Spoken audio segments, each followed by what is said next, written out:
It's the year 1602, and Isaac Maire and some colleagues in the Netherlands have begun to get rich in the spice business.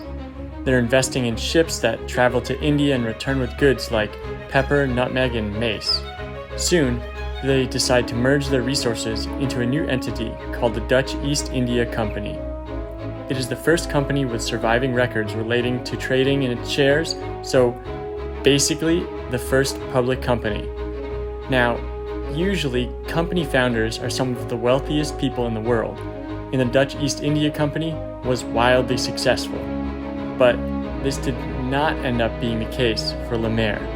In fact, the translation of the epitaph on his gravestone reads roughly, "Here lies Isaac Maire, a merchant for more than 30 years, blessed by the Lord.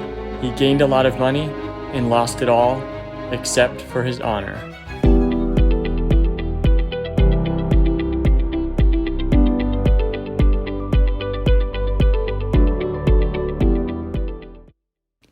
The problem for Isaac Maire began when he seemed to get a little bit too greedy.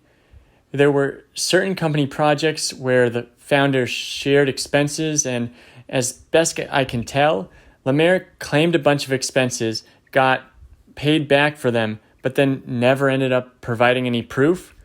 Essentially, the charge is that he was stealing from the company or embezzling. He declared his innocence, and a long court battle ensued, which ultimately ended with Maire removed from his position at the Dutch East India Company and signing what today would be considered a non-compete agreement, which he pretty much immediately ignored. He soon was in touch with French King Henry IV, consulting on creating a French East India Company. For a time, the plans were promising, and they nearly had explorer Henry Hudson signed on to lead an expedition, but at the last minute, things fell through. The directors of the East India Company alerted him to Maire's legal status. Still, Maire kept trying to find a way to launch a competing enterprise. This meant he needed two things: explorers and cash. The explorer part was easy. The investment, less so. A new enterprise would have to contend with a dominant Dutch East India Company, plus worsening price dynamics, because once that trade route had been opened to India, the merchants there realized they could start charging more and more for their spices, while, on the other hand, getting less for them in Europe since the supply kept rising. To help with this portion of the argument, Maire realized that it might be beneficial if he could make the Dutch East India Company look weak, and he knew one way that he could do this. He could make share prices fall. And this is how the short sale was invented. Maire gathered a bunch of other people together in a group, the others only trying to make some quick cash rather than launching a competing company, but they all worked together, selling shares in the Dutch East India Company. Now, shorting 400 years ago didn't work exactly like shorting today. Now, a person who makes a short sale borrows those shares from someone else and sells them. The person buying them doesn't know the difference. In the Netherlands, it looked a little more like selling futures, which at the time was commonly done with commodities. The Maire group was selling on term, as it was called. This meant they effectively entered into a contract with someone to deliver them shares at a later date. If share prices dropped between the time when they sold on term and the delivery date, then they could buy the shares more cheaply than they had sold them for in the first place. That was practically the only difference between how the scheme worked back then, when people were, remember, still 70 years from discovering what gravity was, and how it would work today when people are landing rockets standing up on their ends. Just listen to how this scholar summarizes the criticism of Maire's actions. They say that there is a conspiracy, a, quote, dirty scheme.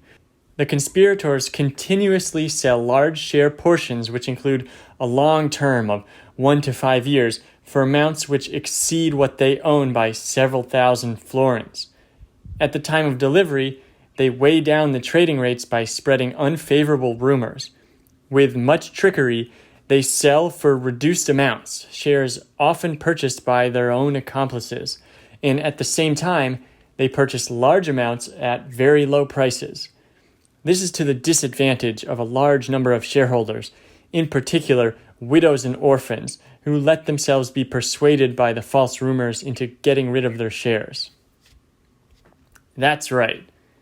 They were not just shorting, they were manipulating, selling shares among themselves at low prices to fabricate downward momentum.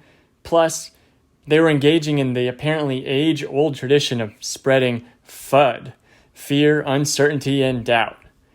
Imagine how easy it was back then. You just go over to the New Bridge in Amsterdam, in the Netherlands equivalent to the Wall on Wall Street, since their stock exchange wasn't constructed for a few years later, and say that you heard from someone down at the shipyard that a Dutch East India ship had sunk in a storm or sprung a leak that ruined its cargo of spices, and no one can prove you a liar for months. And it was working too. Prices for Dutch East India shares were going down. But then they ran into a problem that they probably should have foreseen. The Dutch East India Company was too big to fail. If its share price was falling, then the whole citizenry was losing money, especially politicians who owned a lot of shares themselves. The politicians like to shift the focus for their actions back onto the widows and orphans that got mentioned earlier. This was apparently entirely political theater, though, because not only did obviously not many widows and orphans have shares in the company, but none who did have shares were speculators.